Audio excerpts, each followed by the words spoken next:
Hey guys, and welcome to another episode of Q&A over here on Coin Bureau Clips. As you can see, backed by popular demand, the twins are back. So, how you doing, Jess? Good. Happy New Year. Happy New Year. Are you ready for the first Q&A of 2024? I'm so ready for the first Q&A of 2024. Perfect. So, as you guys obviously know, just a quick MO. Every week, about halfway through the week, we ask people to submit their questions for Q&A on our Instagram. We'll link to it below.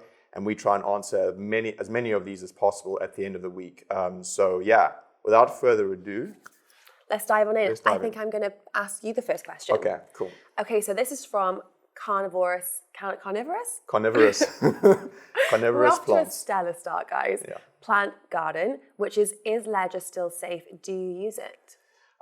Yes, I mean, that's a good question because I do use a ledger, but I've been questioning whether I should continue using my ledger going forward for a number of reasons. And I think that before I get into it, I think the most important point to make here is that there's never been a ledger device itself that has been breached or there's any sort of hacks. Mm-hmm. So there's never been a device vulnerability itself. Yep. However, I do question the protocols and processes of Ledger, the company that has caused, and there's many reasons of caused me to think about this. I mean, for one, they're a security-centric company, right? So they're focused on making sure that their code is robust and that there's never been any hacks. And for instance, their email database gets hacked. So It's like, okay, what's going on there? You're supposed to be all about security and you can't secure your emails. And then another thing, for example, just standard OPSEC, right? Like there was this question with Ledger Connecticut, literally less than a month ago. What happened was they had a developer who's no longer working there.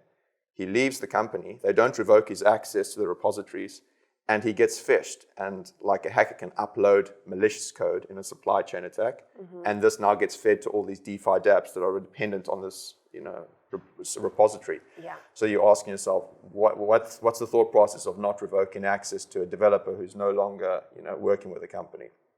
And then, of course, there's just the question around, well, do they really understand the core need and the core demands of their audience? The whole idea of a hardware device is to keep your device, your private key secure within the element.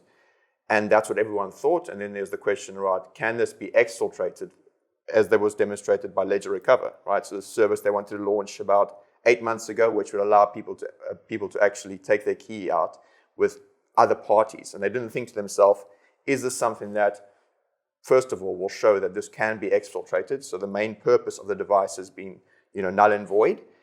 So that's one question. Then also other things they've decided to do, if the whole idea of a hardware wallet is something that it's got to keep secure and away from nefarious individuals, you're going to walk around with a Fendi Ledger hardware wallet around your neck, which is something they did. There was a collaboration with Fendi. Yeah. And let's not forget the baseball hat as well. There was also the baseball hat with the little Ledger slide in. Which, even if that was supposed to be some tongue-in-cheek marketing, it's not really something you want to be putting out there because you want to reinforce the importance of a hardware wallet being secure and keeping your coins there. So the point of the matter is, although there's never been a Ledger hack or breach or vulnerability in terms of the device itself, the actions of the Ledger, the company, have made me question, whether it could eventually come at some stage because it's just not something you would expect of a company that is intently focused on security. So I mostly use a Trezor for most of my coins. I still have to use a Ledger for some of the coins that are not supported on Trezor. But to be honest, not a good feeling about it. Yeah, I have to agree with you. I think 2022 was the perfect storm for hardware wallets to really come up and thrive. And we did see Ledger sales go through the roof, same with Trezor and other competitors. But 2023, there was just a few fairly bad marketing and press decisions. And I think the compromisation of a former employee. Ledger has 800 employees, so you would hope that they're more vigilant with these kind of processes. Yeah. That was really surprising, actually, for me, because I've previously worked with Binance, and they are so on the ball with if you leave the company, everything is revoked. Exactly, yeah. So, not to, I think, So I think in terms of other hardware devices, like I said, Trezor is great. There's also the Engrave device, which we've talked about and we've covered, and we've got all of this in our best hardware wallet reviews, both on the website, and we have a video for you guys as well, so you can take a look at that. We interrupt this programme for an emergency crypto weather forecast. Get ready for a whirlwind of savings. We're seeing some high-pressure sign-up bonus systems forming in the northeast, with some exchanges offering up to $40,000. In the south, we'll be seeing some heavy discounts on hardware wallets, so watch out for those if you're going to be out and about. And then in central areas, there's a high chance of trading fee discounts, which should be settling in later on, so be on the lookout for up to 60% off there. Lush! For a more comprehensive forecast, just visit coinbuilder.com/deals or use the link down in the description. These deals are red hot, so make sure to take all the necessary precautions. Well, that's all for today's forecast. Now back to the scheduled programme. So let's move on to the next question, and this is from Campy. And they ask, do you have any free time? What do you do for fun outside of crypto? What is this concept? Fun? Free time? Does this exist? Outside of crypto? This is alien to me. Does crypto Twitter count? No, this is a good one. I'm curious to hear yours as well. So I'm actually a hiking girly. So earlier this year, I went to Nepal and did a 3-week hike. Yeah. And I'm thinking after the halving of going to Kilimanjaro to do another little hike. Yeah. For 1 or 2 weeks post-halving, because I think before it's just going to be too chaotic. This is the Everest, right? Yeah, Everest was this year, and next year it's going to be Kilimanjaro, but not all the way to the top. My balance is not good enough for that. I wouldn't make it back alive. But will Kilimanjaro be higher than the base camp for Everest? It's 5,800 meters. Okay, cool. So I need to start training for that. Apart from that, not so much fun, which is surprising because Dubai is probably one of the funnest places to live when it comes to activities. There is so much to do here.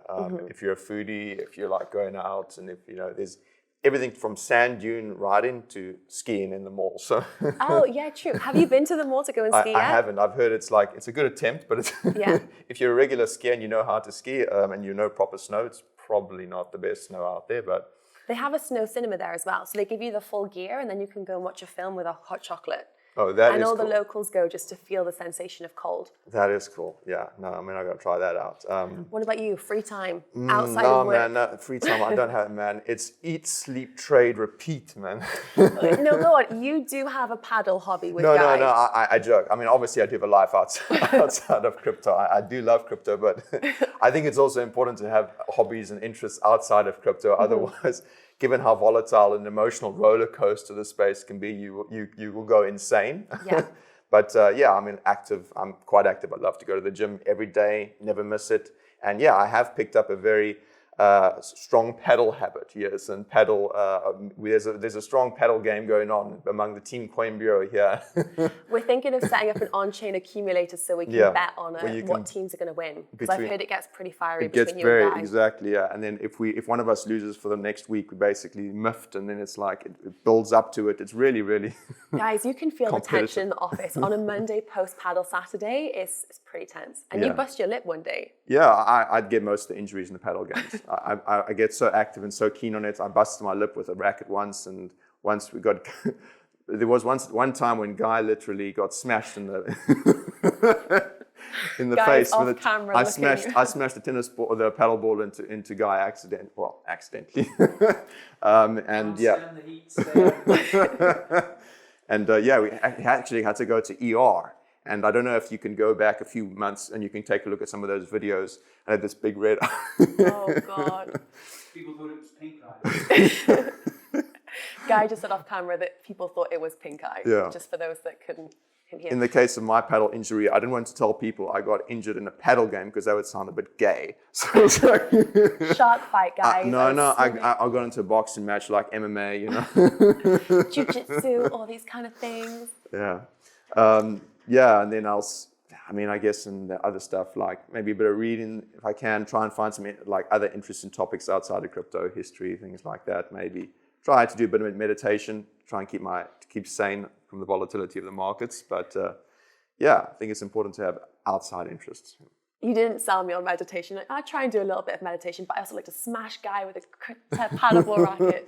We try, guys. We try to keep a healthy balance. This is the kind of people who have temperaments, volatile tempers are the ones that need it the most. Yeah, true. Okay, so we have Jurgen Dever. Jurgen Vetter. Thank you. Yeah, quite a regular... a a regular Q&A. Thank you for the questions. What projects beside Pith and Neon are you looking into on the Solana ecosystem? Yeah, I mean, it's a good question because obviously he's mentioned those two particularly because I do hold Pith and Neon in my personal portfolio. So I'm obviously quite excited about those. But if pressed, I think another really interesting project to consider is Helium. Now, Helium, TLDR, if you haven't heard about it, it's basically a decentralized mobile phone network where people can operate these hotspots and they can earn the native HNT token. And the native HNT token could also be used to burn in a mint and burn mechanism for data credits on the Helium network. It launched a long way back in 2013, but it moved onto a blockchain in 2019. We did a video on it, by the way, which we'll link to. It's about 2 years old, so there's some outdated information. But last year, they migrated to Solana. And the projects, they recently launched a subscription service in Miami as a trial version at a $5 for data, calls, and minutes. Oh, yeah, it was really affordable compared to... Super low. I mean, you're like compared to like $25 for most of the data plans out there. Yeah. So people were like, this is suspiciously low. But it was interesting. They picked up 12,500 subscribers so far. It's growing extensively. And also VanEck released some crypto predictions from last year. And one of them was that Helium Network could get up to 100,000 subscribers by the end of the year. So they're already 12.5% there. I think that, and in terms of the HNT token, why it's interesting is because it's got a max supply, it's got this mint and burn mechanism.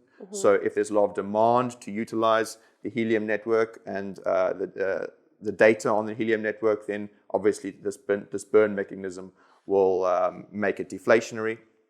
And I think that's what's interesting as well in the VanEck predictions is that wireless infrastructure businesses or industry is a $200 billion industry.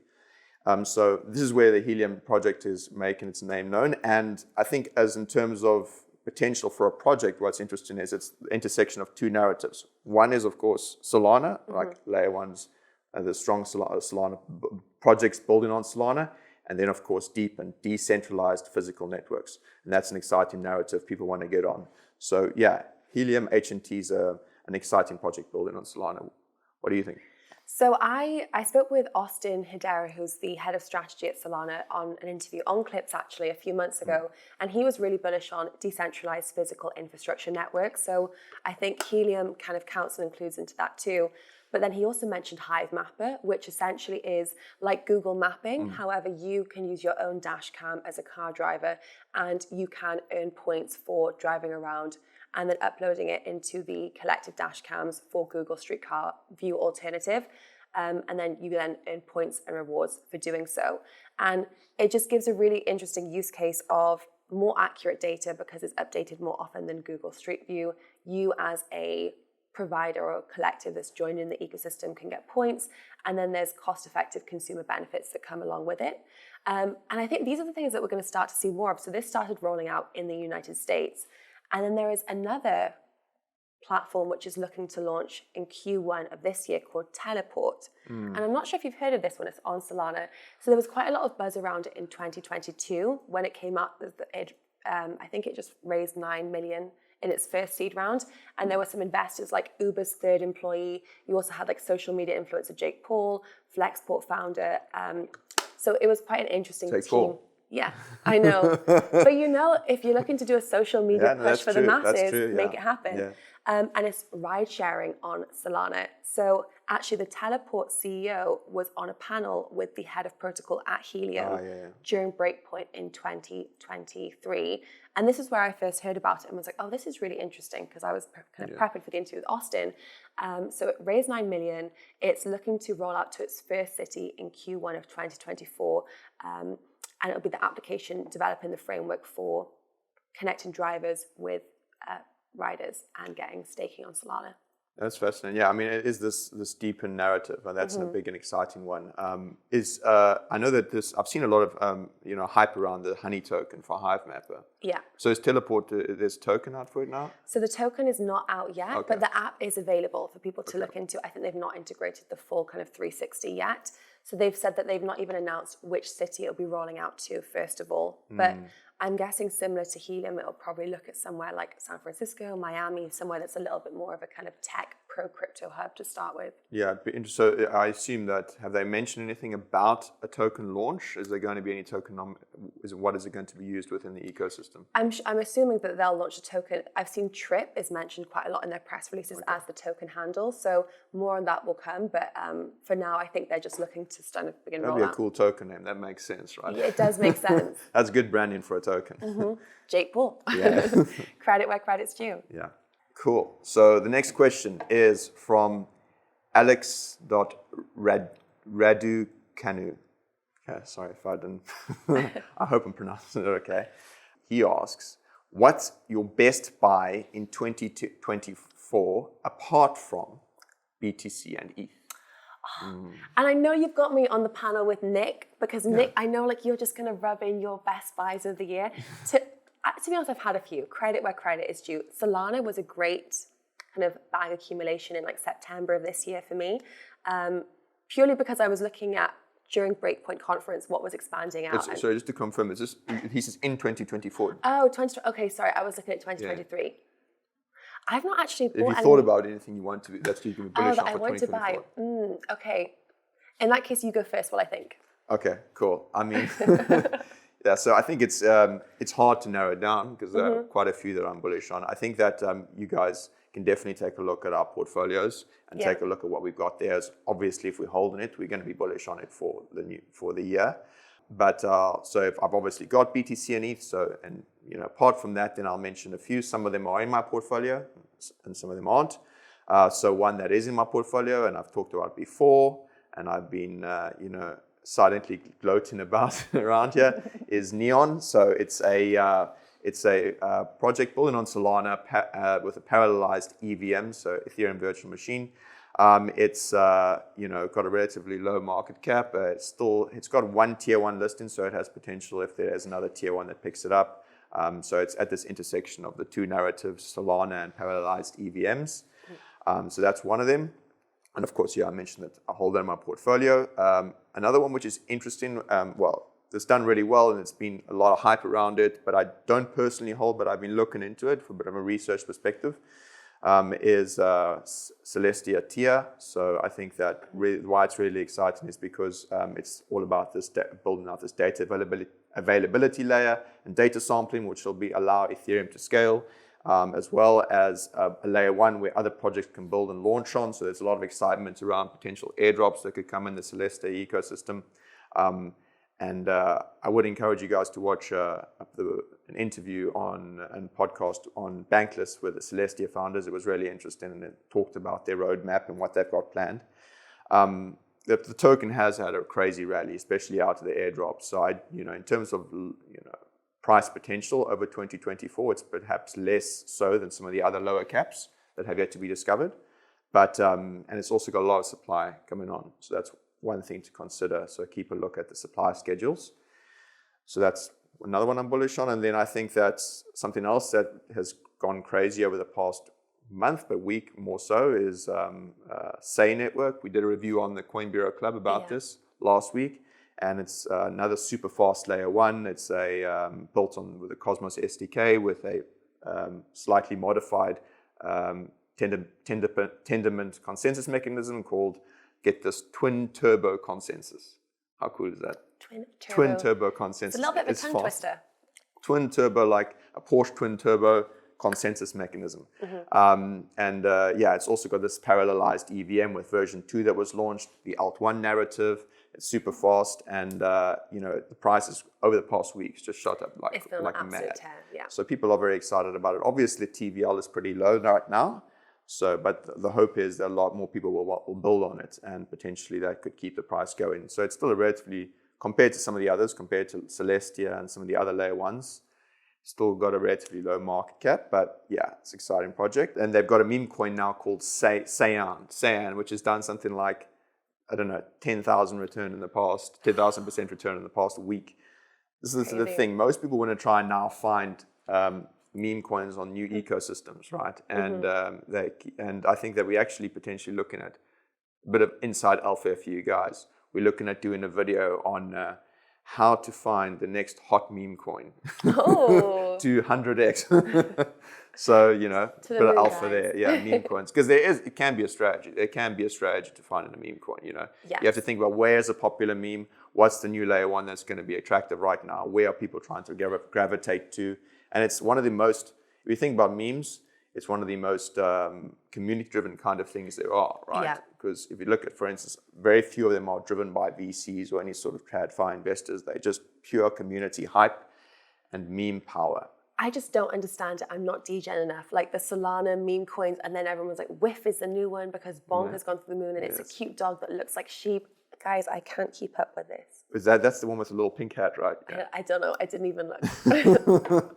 One more exciting thing for you guys to watch out for, it's not launched yet, it's the token's not out, but as a narrative potentially or as a completely new ecosystem is Eigenlayer. So I don't know if you've heard about this, but it's basically this restaking protocol, ETH restaking protocol, where ETH that has been locked up can be utilized to secure in completely new networks. And there's lots of projects which will be building on Eigenlayer as well. And hopefully I believe it could launch this year. So that's another really exciting ecosystem to watch. So yeah, those are my best potential buys for 2024. Best potential buys. So apologies, I misread the question. I was looking back at last year, but we're in the present. It's the 5th of January. I've not actually bought any new tokens yet this year, apart from Bitcoin and ETH, because I did buy the dip a few days ago. But I think one narrative that I'm looking for is real world assets. RWAs. So, yes, exactly. So I think Chainlink is going to be one that I'm going to try and like move into. And then there's like a few property on the blockchain tokens that are out right now. I think those are different funnels that could be a really big narrative for this year. We're already starting to see people talk about it. So that's something that I'll be looking into. And then just to keep accumulating the bags I already have. I've not got any particular new alpha buys yet. I update my portfolio on Coin Bureau Club regularly, so you got to check it out, guys. Yeah, that's where it's all. And the watch list. Have you added anything to the watch lists or? So no, I actually haven't. My watch list is pretty up to date. Okay, cool. Yeah. Well, I mean, you got some stuff there that may have done very well last year, but it's still probably going to continue doing well this year, right? So I mean. Yeah. I was debating. I was like, should I take some Arbitrum profits right now? But I actually am not going to. I'm going to keep holding. Your Solana must have done really well recently over last year. Pretty well, yeah. Have you got any price targets on that or? On Sol, I'm expecting it to match what it did in 2021. To be completely honest. In terms of like, so you're going to price action. Okay, so you think it's going to go over the previous all-time high this year? Yes. Okay. This year or late 2025. Cool. Hodl there strong. Yeah. You look resentful that you're also not holding Solana. Yeah, I am a bit resentful, yeah. I didn't pick it up, and to be honest, I do think it's got a lot of potential, of course, but you just don't want to buy missed it. I just missed it, unfortunately. Well, I miss injectives, so, we've got to share alpha where we can, well, guys. we can compare the returns on those. See, okay, maybe not. Okay, so next question is from Leo Marim, which is, I'm a member of CBC. Our monthly subscription is going to go up on the 15th, or do we keep our price? Good question. Yeah, good question. So basically, just to clarify, CBC is the Coin Bureau Club. It's obviously our subscription service.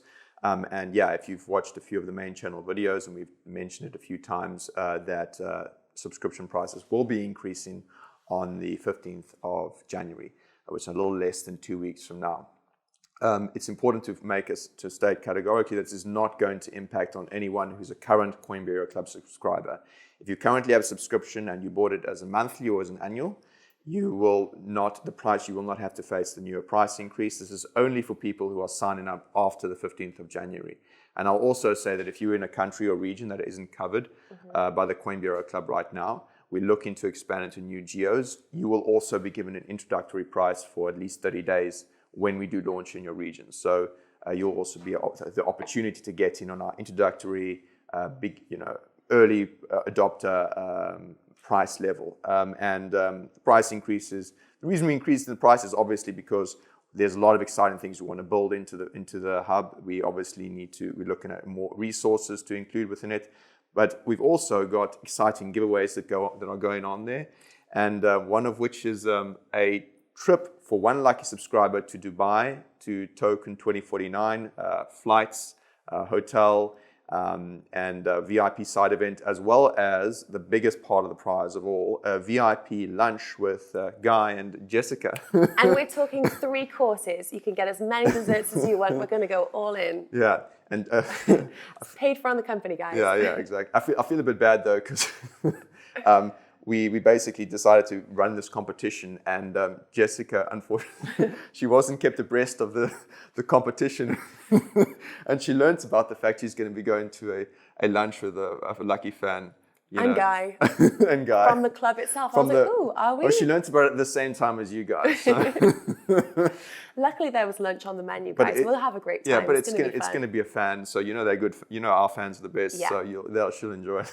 And actually, the trip is coming at such an amazing time because you guys went to Token 2049 in Singapore, and you said it was so good. Yeah, it was. The conference this year looks like it's going to be incredible. They've announced some of the speakers, like Sergey Nazarov from Chainlink. You've got the likes of Sandeep from Polygon. It's some really high-tier speakers. A lot of people will be coming in town for it, so it'll be great to attend the conference, and then also our fun side event, which And you can also come around to the office. You can take a look at how we do things around here. I'm excited to meet you guys. And one subscriber, if you subscribe right now, you'll be entered automatically. And we'll make a draw at the end of February for it. So that's one thing to keep out for if you're a subscriber there. Habibi, come to Dubai. Come to Dubai, Habibi. Cool. Next question. This is from Barticus 69. Crazy. Will Arbitrum token cross $2? Now, this is ideally suited for you because you hold ARB in your personal portfolio, right? I do hold ARB, and I'm actually pretty bullish on ARB, so I am not going to be selling anytime soon. We're pretty close to $2 already. I'm not going to lie. The past few weeks have done exceptionally well for Arbitrum's price. I took a little look into Santiment's volume of Arbitrum, and they said that the volume was around $1.3 billion on January the 2nd. It nearly doubled the next day to over $2 billion per volume. So Santiment is a great data platform for looking into TVL and volume and just general momentum on the blockchain ecosystems. But I personally have been holding Arbitrum since around April of last year, 2022. I was really impressed how Arbitrum as a team, how they handled the bear market, how they continued to move forward. I think as a layer 2, they are pretty kind of logical in what they look to bring on board. I've had a few Twitter spaces with some of the Arbitrum team, and I think they just conduct themselves very well. Also, I kind of like the strategy of having a bit of an allocation for layer 1, so for example, Solana, and then also layer 2s. Arbitrum was my layer 2 of choice. Optimism did reach its all-time high earlier this week.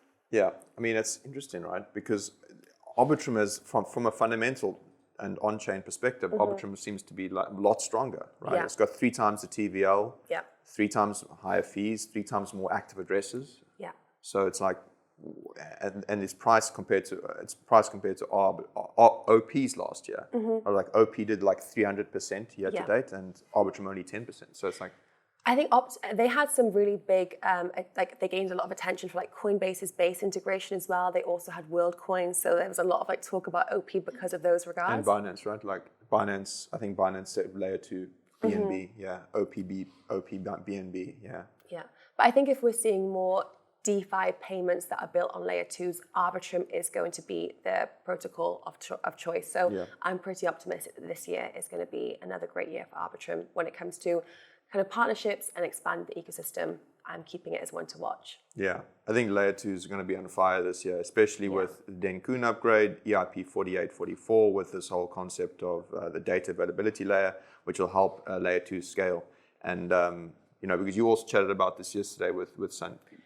This is another bit of inside alpha. Inside scoop, guys. You're going to be seeing this week, but Jessica had a very great interview with the Sandeep, the CEO of Polygon, right? Yes, one of the founders of Polygon. So he came here to the studio and we sat down and I got to pick his brains about what he's looking out for. And he is really kind of bullish that this year is going to be the main year for the adoption of kind of mainstream Web 2 integrations into the Web 3 ecosystem and layer 2s. He is bullish AF. So Coinpedia, just to wrap it up, so their price prediction for Arbitrum is $3.92 by the end of this year and $5.01 by the end of 2025. So there's some pretty bullish price Coinpedia. predictions. Yes. Okay, interesting. Okay, so that's how big is your ARB stack? It's pretty big. Okay, in terms of percentage wise. It's around 2% of my portfolio. Okay, is there strategic allocation there in terms of like your L1s versus your L2s or? No, not really. So, for example, like I've just kept Arbitrum because actually Arbitrum did a really nice airdrop kind of like mid 2022. So my logic was to kind of get in before the airdrop comes into fruition. It was one of the biggest layer 2 airdrops that we'd seen. Yeah, massive. I think wasn't it the biggest last year? It was the biggest airdrop last year. Yeah. Crazy. Okay, so where do you see DeFi heading in the next 5 years, and what are the challenges that it will bring for Wall Street? And that's by Augustin Hosera. Yeah, I think it's interesting because DeFi, I'm glad he also asked 5 years because we've talked about DeFi as a narrative for this year and mentioned that there are some challenges for sure. For one, I think that we've got a video going out to the main channel next week as well, where end of last year, they released the independent organization of security regulators or security commissions. There's actually a organization like this that published a report that had like a wish list or template for regulating DeFi, and it was pretty damn archaic. And like, for instance, like they said that if you have a DAO, right, the whole concept of a DAO is it's decentralized. Yeah. You're a governance token holder. There's no centralized there's no centralized party to go after if you're a regulator. But they're basically trying to say that, if you're a token holder, you must also be subject to some of the same rules that are applied to financial institutions as a DeFi token holder in a DeFi DAO. So that's pretty archaic. So it just comes back to this question of, is DeFi going to face challenges from regulators and politicians this year? And of course, we've got examples like Liz Warren's recent bill, which wants to make developers and projects that build DeFi dApps register as financial institutions, do KYC. So there are all these challenges to DeFi this year, it seems. But I think that that's just for this year. In terms of where we can see in the next 5 years, institutionalized for Wall Street, this is something that VanEck actually mentioned in one of their predictions last year, is that they see DeFi becoming more mainstream, institutionalized, and as a result will require some sort of a version of permissioned DeFi. Now that's antithetical to the concept of DeFi, to be honest, a permissioned DeFi. But they make an argument around, well, institutions are only going to be really comfortable using DeFi protocols if there's some sort of if it's done in accordance with the rules and regulations around KYC, AML, etc. So we've seen protocols like Uniswap, etc., that have introduced potential KYC hooks for people who want to use a permissioned version of it. So I think that it's this year may be challenging, but then maybe we could have a change of guard in Washington later in the year as well. But within 5 years, if more institutions are going to come on board to DeFi, there's this notion that it could become a more permissioned version, which is not something we necessarily, people within the crypto ecosystem, crypto natives, are particularly interested in or happy about. But the natural order of things, that's what people predict. Yeah, and I think the US is such a financial beast, but I think we can't disregard the fact that DeFi is really growing. Like India is one of the most popular countries for DeFi adoption. Then we've got like Nigeria, Vietnam, Indonesia, they're all rising to the top here. So although the US, according to one kind of provider that we've seen called Pinto, they had a DeFi adoption of 2023, US is still marked second. But when it does come to regulation, I think that is going to slow down the adoption in general. But then we've got the likes of Chainlink, for example, with CCIP looking to work with banks and financial institutions. So I think before we see Wall Street we'll see integrations with DeFi platforms and banks from the large kind of cryptocurrency natives. Yeah, I mean, and those probably will be permission versions, right? Yeah. So, I mean, it is what it is, It's one of these things where, you don't necessarily want to see a institutionalized permission to DeFi because that's not what it stands for. But if they are only comfortable doing that, then that's what's going to be the nature of it, right? And, And you also hope for adoption as well, that banks moving to a permissioned on-chain ecosystem will then get people on the retail level more comfortable with on-chain usage, and then they'll be able to go into the fund side afterwards. Cool. So the next question is from Jose Sulia93. Hey CB team, will crypto ever become boring like stocks and once institutional investors buy in? Will it become boring? So I think boring is an interesting word here because I personally don't think crypto will ever fully become boring. I think it's still such a colorful industry that's really kind of making headwinds.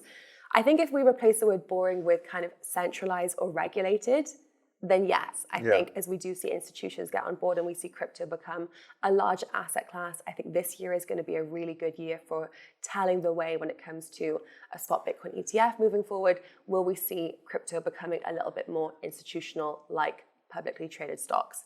Yes, I think we will see so. Yeah, we will. I guess the question also is, what is, when you say boring, like what does he define necessarily as fun about crypto, right? So, I mean, what do you think is fun about crypto?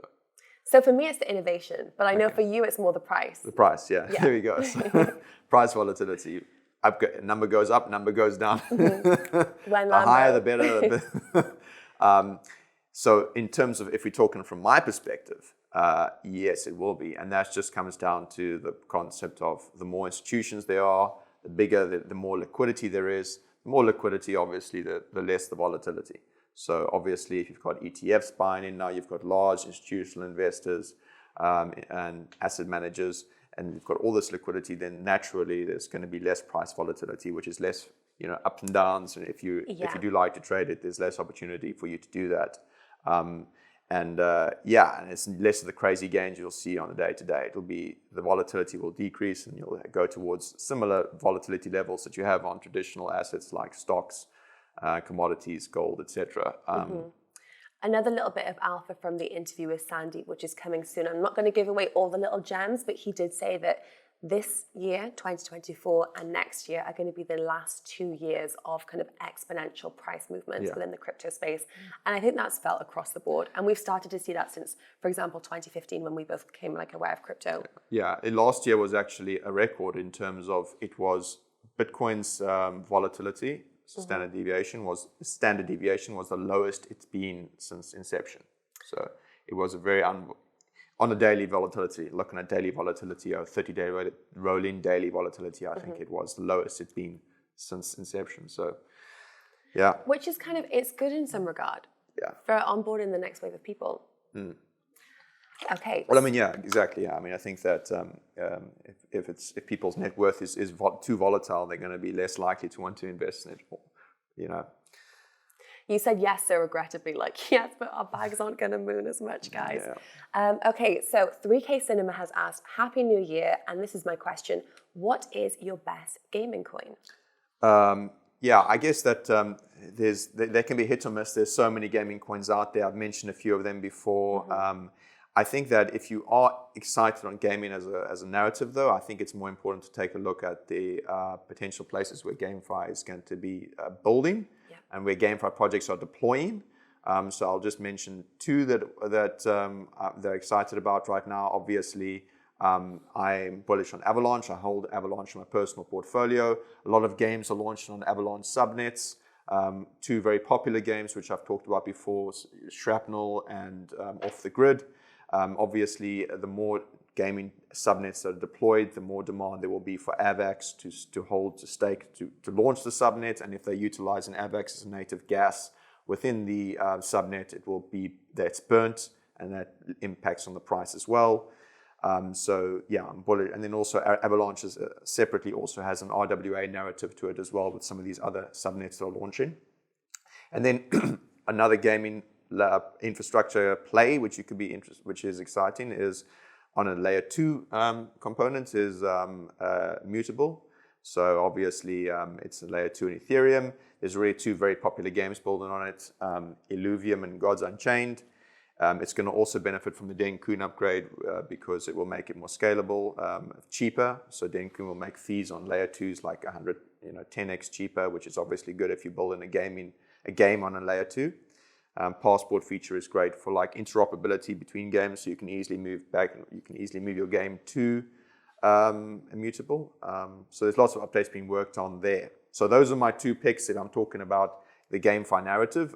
There's, of course, a lot of exciting games individually, but I think if you want to play on the narrative itself, try and focus on one of these infrastructure or layer ones. Yeah.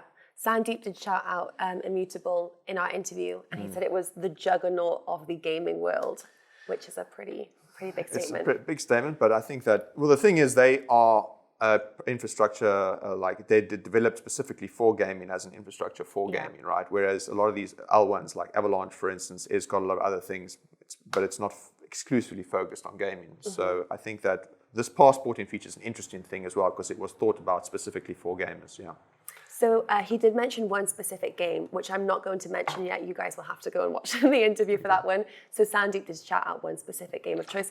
I actually have added one gaming token to my watch list, and I'm thinking about buying. It's called Decimated. And Decimated. Yes, Decimated. So they've been building the game since I think 2018, and now it's up and running, and the team are doing constant like live calls and streams about it. Built on Solana, but they are looking to go multi-chain this year, and they have been getting quite a lot of press and attention for being kind of like one of the best games to play. The graphics are very good. I think that's the behind the scenes that you've got to make sure that it's something that people will want to play, and they have a pretty strong team behind it as well. So very low exchange exposure. I think it's only on Gate.io at the moment, and then the kind of decentralized exchanges. What does the game look like? Like what type of game is it? First person shooter? Yeah. Is it like a first person shooter, like Call of Duty kind of? Yeah. You kill people. I don't know. You go around like I wouldn't play it, guys, but I just thought it'd be an interesting one to add to the portfolio. I need to watch the gameplay then. Yeah, it sounds exciting. I will send it to you. You can let me know what you think. Yeah, cool. Final question is from again Augustin Sarah, and he asks, not design advice. But Nick's laptop needs some stickers. I think it does, yeah. And Guy needs to share some swagger. Now, this is an interesting question, I think, because as you notice, both of us, it elicits a lot of comments when people see, when we're with Guy, that neither of our laptops have any stickers going on. And Guy's is everywhere. It's got plethora of stickers all over. Like, if you were working in anywhere publicly, people were like, now that's a guy in crypto, right? Like, so I actually have a Christmas present for you. Oh, really? Yeah. Guys, he does not know what this is going to be. Wait. Okay. There you go. Because we get this question a lot of where are our crypto stickers? And I thought, you know what? I have some time to turn this around. There is a printing company downstairs. Okay. No, this is legendary. I don't know if these guys can see. We'll upload a photo so you guys can see what they are. So the OGs of Coin Bureau, you'll know the Coin Bureau not financial advice guy characters. And there's a few favorites in the office. So Cousin Dennis is on there on the phone. And then you have Guy as Zoolander and Guy as the Matrix. And then also, because you all call us the Crypto Twins, and we always sit like this. Let's go on Crypto Twins. We've got a Crypto Twins laptop sticker. No, we're gonna have to link to some of these disclaimers, man. I think this Crypto Twins, I think this is a good one. These ones, I think that these could trigger Guy. Guy will be like